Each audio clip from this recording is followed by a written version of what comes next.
गांव रतनपुर में जमीन ही सब कुछ थी। किसान पीढ़ियों से उसी जमीन पर फसल उगाकर अपना पेट पालते थे, लेकिन पिछले कुछ सालों से गांव के लोग परेशान थे क्योंकि उनकी जमीन धीरे धीरे जमीन माफिया और भ्रष्ट पटवारी के कब्जे में जा रही थी।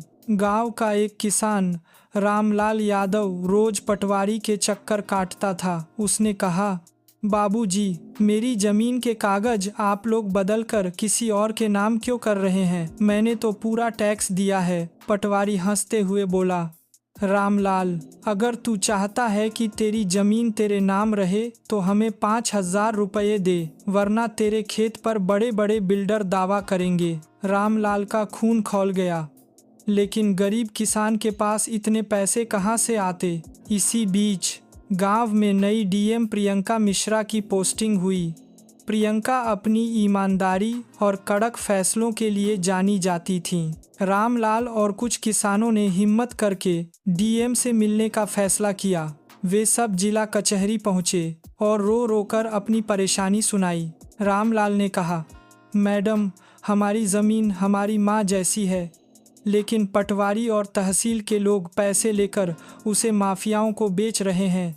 हमें न्याय दिलाइए। डीएम ने उनकी आंखों में आंसू देखकर तुरंत आदेश दिया, कल सुबह तहसील और गांव दोनों जगह मैं खुद छापा मारूंगी। अगर कोई भी भ्रष्ट पाया गया तो उसकी जगह जेल होगी। जैसे ही पटवारी ने उन्हें देखा, पसीने पसीने हो गया। गांव के लोग चारों ओर जमा हो गए। डीएम ने सारे रिकॉर्ड मांगे। फाइलें खोली गईं तो सच्चाई सामने आई। किसानों की ज़मीन फर्जी दस्तावेज़ों पर माफियाओं के नाम कर दी गई थी।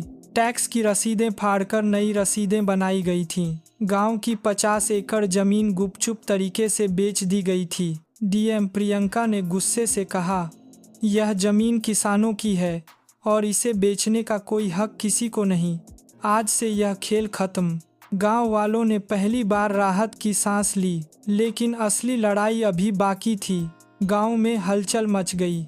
जमीन माफिया के गुंडों ने किसानों को धमकाना शुरू कर दिया, अगर तुमने डीएम का साथ दिया तो अंजाम बुरा होगा। लेकिन अब गांव वाले डरने वाले नहीं थे। वे सब एकजुट होकर बोले, हमारे पास कानून है और हमारे साथ डीएम मैडम हैं। जांच में पता चला कि पिछले 5 सालों में 200 किसानों की जमीन फर्जी कागजों से हड़पी गई थी।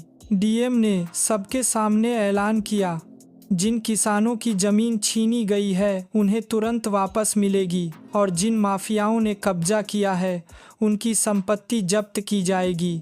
माफिया सरगना, जिसका नाम बलवीर सिंह था, डीएम को खुलेआम धमकी देने आया। उसने कहा, मैडम, गांव की ज़मीन का सौदा बड़े लोगों से जुड़ा है। आप चाहें तो चुप रहकर फ़ायदा उठा सकती हैं, वरना। प्रियंका ने उसकी आंखों में देखते हुए कहा, बलवीर, ये ज़मीन गरीब किसानों की है और मैं यहाँ न्याय बेचने नहीं दिलाने आई हूँ। अब तुझे जेल की हवा खानी पड़ेगी। अगले ही दिन पुलिस ने बलवीर और उसके गुंडों को गिरफ्तार कर लिया।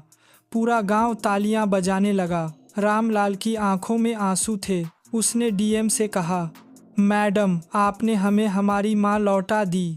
हम जिंदगी भर आपके ऋणी रहेंगे। डीएम ने मुस्कुराकर कहा, न्याय कोई एहसान नहीं, यह आपका अधिकार है। जब तक मैं यहाँ हूँ, कोई भी किसान अपनी ज़मीन से वंचित नहीं रहेगा। कुछ ही महीनों में रतनपुर गांव में उपज बढ़ी और लोग खुशहाल हुए। अब कोई माफिया गांव में कदम रखने की हिम्मत नहीं करता था। मीडिया ने इस खबर को सुर्खी बना दिया। डीएम प्रियंका मिश्रा ने उजागर किया रतनपुर भूमि घोटाला। 200 किसानों को मिला न्याय। जमीन केवल मिट्टी नहीं होती, यह किसान की पहचान, उसका सम्मान और उसका भविष्य होती है। जब जनता आवाज़ उठाती है और प्रशासन ईमानदार होता है तो सबसे बड़ा माफिया भी गिर जाता है।